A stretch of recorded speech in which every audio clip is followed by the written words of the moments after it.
로어, 출처를 알 수 없는 이야기, 믿기 힘들지만 설득력 있는 이야기, 도시 전설을 뜻한다.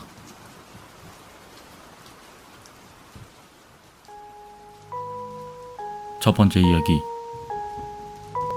신물은 사람들이 많이 추앙하면 추앙할수록 그 영적인 기운이 더해지는데, 강한 신물 위에 글을 적는 것은 여러 가지 영향을 불러올 수 있다. 특히 지폐 위에 메모를 하는 사람들이 많은데, 지폐도 많은 사람들이 의미부여를 하고 받드는 하나의 신물이므로 어떤 영향을 줄지 모르니 그만두는 게 좋다. 두 번째 이야기. 글을 음독하는 것은 글의 내용과 사연을 하나의 파동으로 만들어 공기를 매질로 전파시켜 나가는 것이다. 그 의미는 단순하게 생각할 수 없다. 의사소통이라는 단순한 행위뿐만 아니라 그 글의 힘을 우리가 사는 세계로 끌어올려 여러 가지 영향을 미치는 의식이다. 이에 대해 아는 것이 별로 없어 자세히 설명은 해줄 수 없지만, 적어도 혼자 있을 때는 글을 소리내서 읽는 것을 피하라고 말하고 싶다. 귀신이 자신에게 말하는 줄 알고 접촉을 시도하려 할지도 모른다. 세 번째 이야기. 90년도 후반, 일본의 한 남자가 자신의 핸드폰이 어느 순간부터 카메라 기능만 작동되고 있다는 사실을 깨달았다.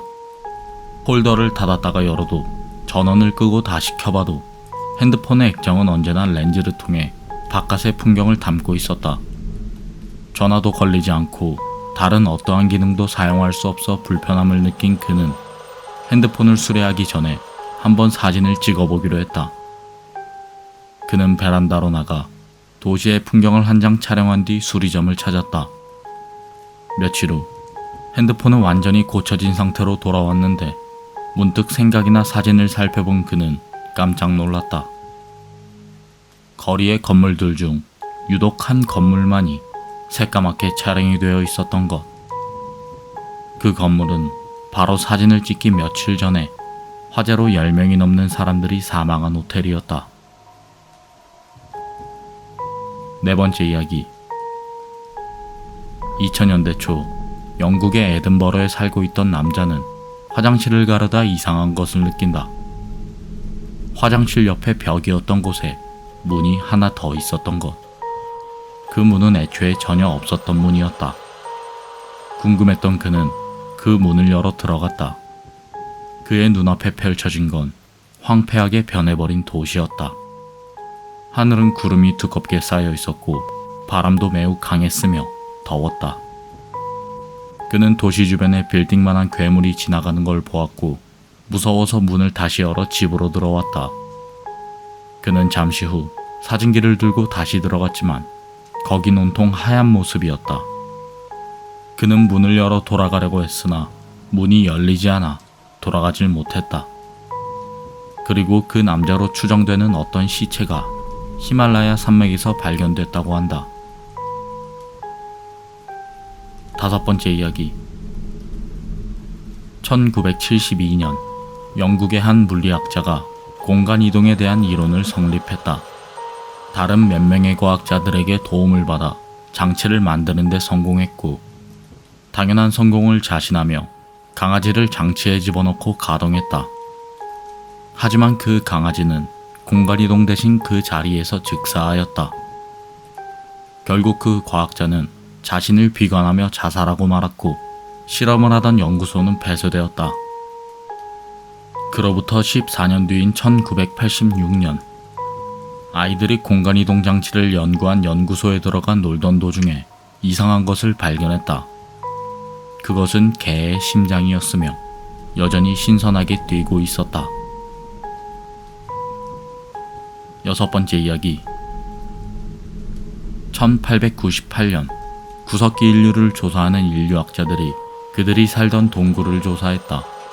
그러던 도중 사람들이 그려져 있는 동굴 벽화가 발견되었는데, 그 벽화에서의 사람들은 하나같이 이상한 동작을 취하고 있었다.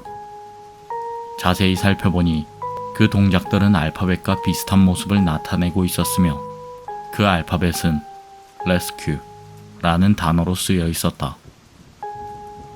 고고학자들은 그 동굴 벽화의 연대를 측정했고 그 벽화의 연대는 최초의 인류가 생겨나기 몇만 년 전의 연대였다. 7번째 이야기. 1995년 미국 네바다주의 어느 한 노부부의 가정집에서 형광등이 나가버리는 바람에 새 형광등으로 교체하는 순간 엄청난 섬광이 튀었다. 그와 동시에 그 마을이 모두 정전되는 사태가 일어났다. 그로부터 며칠 후 전기납입 고지서가 도착했는데 그 용지에 적힌 총 금액은 무려 $1,800가 넘는 돈이었다. 이상함을 느끼고 전기공사에 전화해 따지고 결국 재판까지 갔지만 그만큼의 전기가 노부부의 집에서 방전되었다는 판결이 나왔다. 하지만 전기가 누락된 곳은 없었고 두꺼비 집도 고장나지 않은 상태였다. 8번째 이야기. 페루의 작은 산골 마을에는 불을 먹는 괴물의 입이라는 이름의 동굴이 있다. 그 동굴만 가면 불이 꺼져버리고 켜지지 않는다는 것. 호기심을 느낀 탐험가들이 불 대신 전기를 이용한 불을 이용해 동굴을 비추는 순간 갑자기 동굴의 끝에서 커다란 비명소리가 들렸다. 동굴을 조사해 보았지만 동굴의 끝에는 아무것도 없었고 불을 끄게 하는 어떠한 것도 없었다.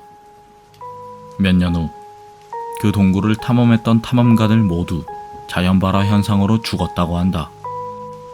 그 마을 사람들은 그들이 죽은 이유가 불을 먹는 괴물의 저주라고 믿고 있다. 9번째 이야기. 2001년 영국에는 신기한 마법 물건을 취급하는 상점이 있었다. 그곳에는 마법책과 지팡이 등을 팔고 있었는데 그 중에는 부유석이라는 특별한 물건도 팔고 있었다. 작은 유리 상자에 작은 돌 조각 하나가 들어있는 게 전부인 물건이었는데 그 유리 상자에는 상자를 열면 돌멩이가 날아갑니다 라고 써져 있었다. 두 청년이 용돈을 모아 호기심으로 그것을 구입해 유리 상자를 열어보기로 했다.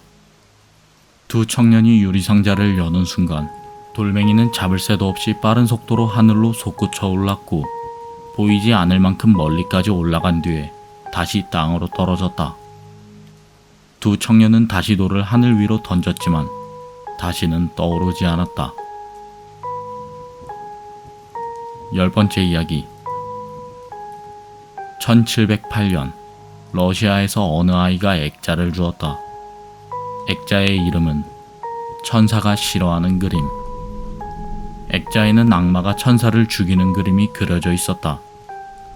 아이가 액자를 지닌 채로 교회에 들어서자 교회 안에 있던 모든 십자가가 거꾸로 뒤집히고 연기와 악취를 내뿜고 교회는 갑자기 불타기 시작했다.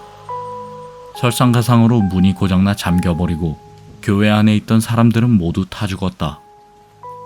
완전히 제거된 후에서야 그 교회가 어디서부터 불탔는지 알 수 있었는데 교회 밑바닥에 있던 작은 구멍에서 불이 올라와 바닥부터 탄 것이었다. 그 작은 구멍의 깊이를 측정한 결과 너무 깊어 측정할 수 없었다고 한다.